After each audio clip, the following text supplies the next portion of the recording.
السلام علیکم، میں ہوں عمران اعظم اور آپ دیکھ رہے ہیں میرا یوٹیوب چینل عمران اعظم ویوز۔ ناظرین، اس وقت جب میں آپ سے بات کر رہا ہوں تو پارلیمنٹ ہاؤس اسلام آباد میں پارلیمانی قومی سلامتی کمیٹی کا انتہائی اہم اجلاس جاری ہے۔ اسپیکر ایاز صادق کی زیر صدارت یہ اجلاس ہو رہا ہے قومی اسمبلی ہال میں۔ وزیر اعظم Pakistan Shehbaz Sharif, army chief, D G M O, D G I S I, چاروں صوبوں کے وزرائے اعلیٰ، عام جو وفاقی جو کابینہ کے اراکین ہیں، وزیر اعظم آزاد کشمیر، اور اس کے ساتھ ساتھ جو تمام پارلیمانی لیڈرز ہیں، جتنی سیاسی جماعتیں پارلیمنٹ کے اندر ہیں، ان کی جو پارلیمانی رہنما ہیں وہ اس اجلاس میں شریک ہیں۔ لیکن اس اجلاس میں ایک مرتبہ پھر پی ٹی آئی نے وہی ہٹ درمی کی۔ رات یہ خبر آئی تھی کہ پی ٹی آئی نے فیصلہ کر لیا ہے کہ وہ اس اجلاس میں شرکت کرے گی۔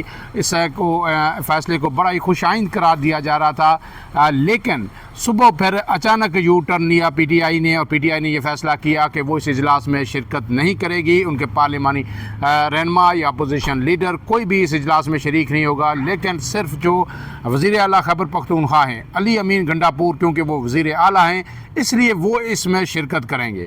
ڈیفینیٹلی وہ پی ٹی آئی کی جانب سے جو انپٹ ہے وہ تو دیں گے، لیکن پی ٹی آئی نے بحیثیت سیاسی جماعت اس میں شرکت نہیں کی۔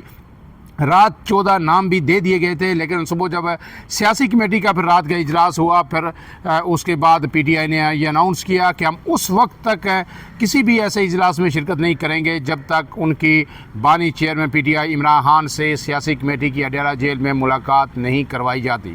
پھر اس کے بعد جو ہے صبح جو تحریک تحفظ آئین پاکستان ہے اس کا اہم اجلاس بھی ہوا، اور اس کے بعد پھر میڈیا سے بریفنگ بھی دی، پریس کانفرنس بھی کی گئی۔ اس میں محمود اچکزئی، علامہ ناصر عباس اور پی ٹی آئی کے جو سلمان اکرم راجہ ہیں انہوں نے میڈیا سے گفتگو کی، اور انہوں نے واضح طور پر کہا کہ ہم یہ جو پارلیمنٹ ہے اس کو کسی صورت نہیں مانتے، یہ غیر آئینی پارلیمنٹ ہے، اور جب یہ غیر آئینی ہے تو پھر اس کے یہ حکومت کی جانب سے جو اجلاس بلایا گیا ہے یہ بھی غیر آئینی ہے۔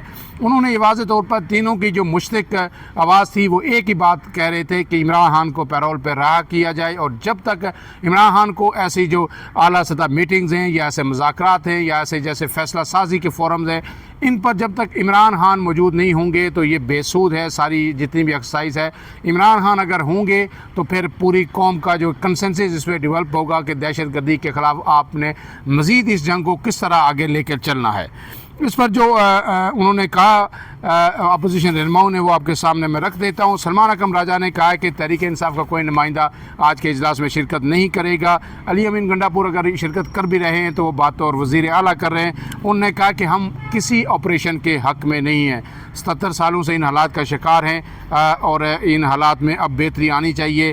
ایک ہی مطالبہ ہے کہ عمران خان تک ہمیں ایکسیس دی جائے، عمران خان کو پیرول پہ رہا کیا جائے تاکہ یہ چیزیں جو سیاسی انارکی ہے یہ ختم ہو، یہ آگے بڑھے۔ علامہ راجہ ناصر عباس نے کہا کہ ہم اس حکومت پر اعتماد ہی نہیں کرتے، عدلیہ میں ریفارم کر کے اس کو بھی کمزور کر دیا گیا، بانی پی ٹی آئی کو آن بورڈ لیے گیا، جو بھی فیصلہ کریں گے اسے عوامی تائید قبول نہیں ہوگی۔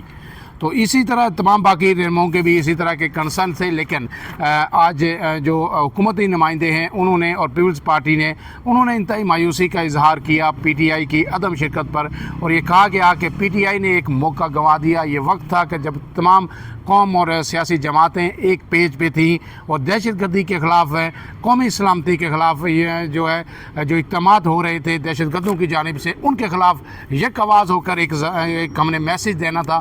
پی ٹی آئی پھر اس میں شریک نہیں ہوئی اور پی ٹی آئی نے سیاست کو ترجیح دی۔ ایاز صادق نے یہ کہا کہ یہ تمام جو رہنما شریک ہوئے ہیں میں ان سب کا شکر گزار ہوں کہ آج ایک نیشنل کنسنسس کے لیے ہم آئے ہیں۔ ملک کو ایک بڑے سنگین بحران کا اس وقت جو ہے شکار ہے، لیکن افسوس ہے کہ اپوزیشن جو ہے اجلاس میں شریک نہیں ہوئی۔ اگر شریک ہوتے تو ایک اچھا میسیج جاتا، ایک اچھا تاثر جاتا۔ دہشت گردی کے خلاف پوری قوم متحد ہے اور دہشت گردوں کو ہر صورت شکست دیں گے۔ وزیر اعظم شہباز شریف نے ابتدائی جو خطاب تھا اس میں اس عزم کا اظہار کیا۔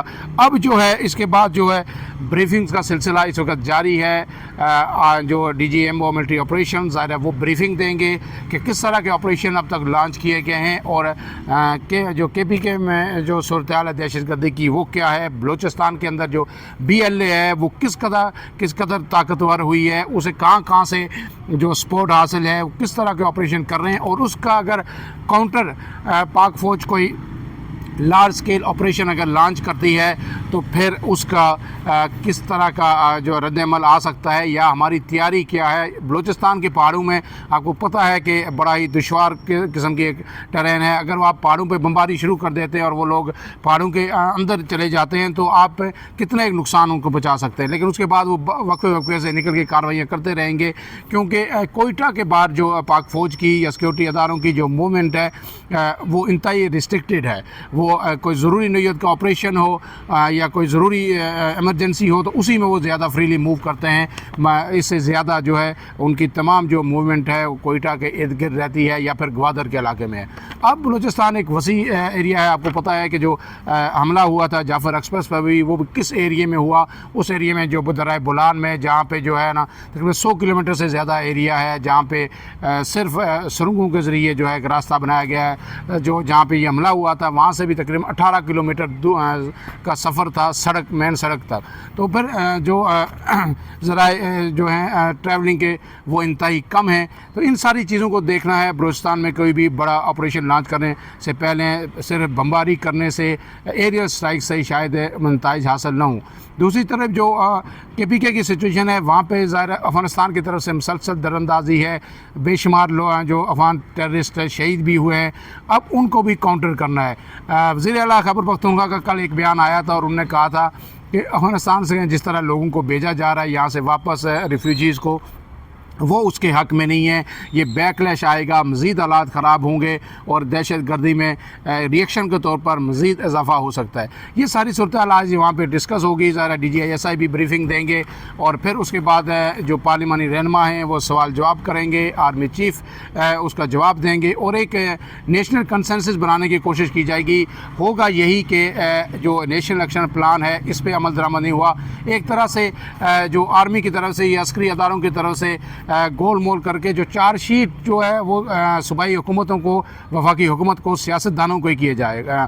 وہ کہیں گے کہ ہم قربانیاں دے رہے ہیں, ہم شہید ہو رہے ہیں, ہر جگہ آپریشن ہو رہے ہیں, لیکن سیاسی حکومتیں اپنے حصے کا کام نہیں کر رہی. ظاہر کوئی بھی ڈینائی نہیں کرے گا کہ پاک فوج قربانیاں دے رہی ہے, شہید ہو رہی ہے, تو پھر ملبہ ان کے اوپر ہی گرے گا. اس کے بعد جو بات وہ کہیں گے ان کی بات میں وزن بھی ہوگا اور موسٹ پروبیبلی جو عسکری قیادت کہے گی آج اسی پہ سب امین کر کے اٹھ جائیں گے اور سب کہیں گے کہ ہم یک زبان ہیں, کیونکہ مشترکہ اعلامیہ ضرور جاری ہوگا.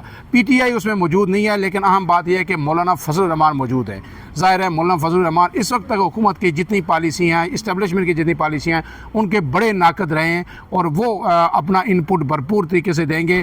جو محمود اچکزئی وغیرہ لوگ یہ آج اس اجلاس میں شریک نہیں ہوئے, انہوں نے اپنا سخت رد عمل بھی دیا اور انہوں نے کہا ہے کہ یہ سب کچھ جو ہو رہا ہے یہ ایک جعلی حکومت کی جانب سے کی وجہ سے ہو رہا ہے, ایک جعلی مینڈیٹ کی جانب سے ہو رہا ہے. جو لوگ جیتے ہیں انہیں حکومت میں اختیار نہیں دیا گیا اور ہارے لوگوں کو بٹھایا گیا اور یہ سب اسی کا نتیجہ ہے. اب دیکھنا ہے کہ فضل الرحمان کی بات کس حد تک سنی جاتی ہے, پیپلز پارٹی کا اس میں کیا موقف ہوتا ہے. اور پھر جو ہے کیونکہ پیپلز پارٹی ہمیشہ سے دہشت گردی کے خلاف رہی ہے, طالبانائزیشن کے خلاف رہی ہے. جو سیکرٹری جنرل ہیں پیپلز پارٹی کے نیر بخاری, ان کا بیان ایک آیا ہے, انہوں نے میڈیا سے گفتگو میں یہ کہا ہے کہ پیپلز پارٹی کی عدم شرکت پر انہیں افسوس ہے.